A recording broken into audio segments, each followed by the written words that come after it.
Doing a bit of globe-trotting for a second, we'll drop in on a British soldier named Joy, who hears command performance on a 4-valve set in Colombo, Ceylon. And H.E. Watling, also of the Tommies, and George's Bob Hereford, now at 925. Thanks to Edward Rex May at Christchurch in New Zealand, who gives command a knee-buckling pat on the back. Hello to Corporal A.M. Wood and that Australian signal unit on New Guinea. Mel Hodges at 986. You know Frances Langford's touring army camps with that old ski snoot Bob Hope, but she's due back in a few weeks. Hi there, Private Novinger and the Fortress Boys at 634. And Pete Dersch and Jim Wade, too, while we're up there. Harold Cox and pals at 953. Well, Milwaukee is in there pitching. And Wisconsin and Grand Avenue are storing up confetti for the day you get home. Sarge Monroe Smith, Jr., I hope that you heard Marian Anderson singing for you on command performance. And we're hitting every APO and FPO number on planet Earth with another big tune dug deep and sent solid by William the Count Basie. Count it out, Brother Basie.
Thanks to Count Basie and your whole orchestra for another big command performance. And moving the mic away from the number one gentleman of jive, we're setting up shop in front of those ever-loving Roughriders again. This deal goes on the beam for the Richardsons at South Island, New Zealand, where cowboy music is hot stuff like it is in New York City. For Top Kick Charlie Kohlenberg and the whole gang at 882. For Private Don McClary with the Marine Aviation Engineers. And for Corporal Eddings and his good friend Charlie Stump in the Southwest Pacific. For hundreds of thousands of you everywhere, here's that tune you've been waiting for, the Wabash Cannonball.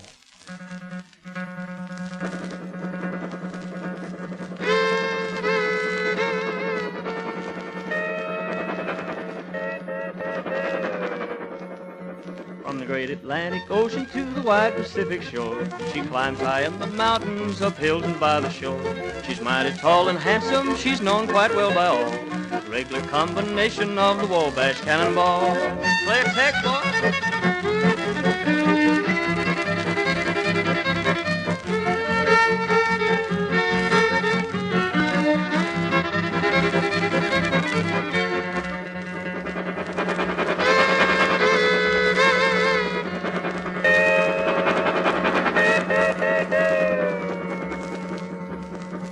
Listen to the jingle, the rumble, and the roar as she glides along the woodland to the hills and by the shore.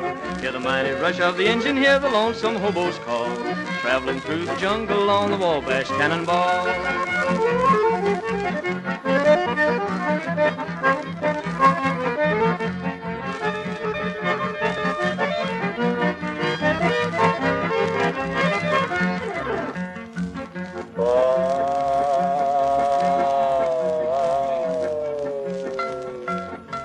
Big Daddy Claxton, may his name forever stand. Always be remembered in the state of Alabama. His earthly race is over and the curtains round him fall. We'll carry him home to victory on the Wabash Cannonball.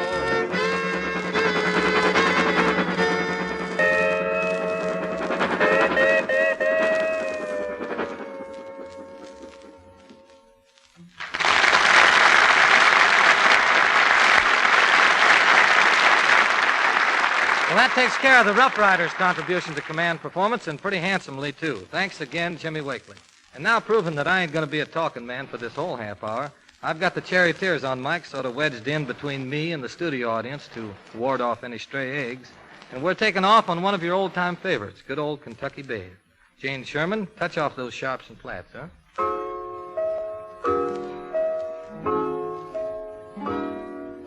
Skeeter's hammer humming on the honeysuckle vine. Sweet Kentucky babe. Sandman hammer coming to this little babe of mine. Sweet Kentucky babe. Silvery moon 'em shining in the heavens up above.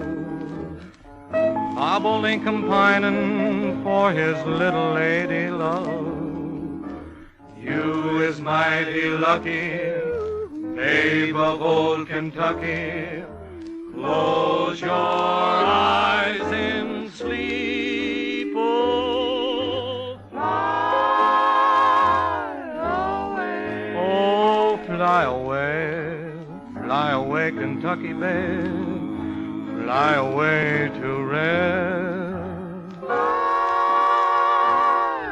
away.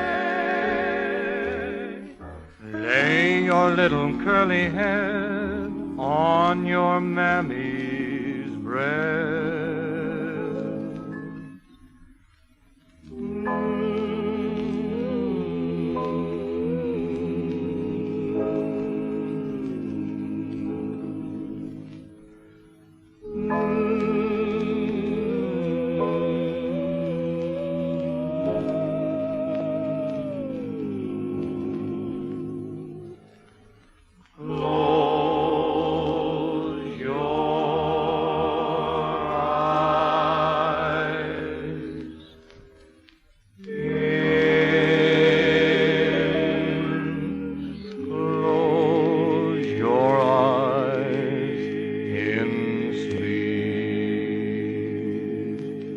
Well, men, if it weren't for a little thing called time, we'd like to run old command performance right around the clock. But the clock has us on the run, and in radio, same as ladies' stockings, when you gotta run, you gotta run. Ouch. Give me another chance, huh? Anyway, we're definitely on the grateful side in regard to this half hour with you. And we'll be catching up with you again next week for another go at those great letters rolling into our big show. And this is Bob Crosby speaking for everybody on command performance, saying the best of the best to the AEF, and so long from the USA.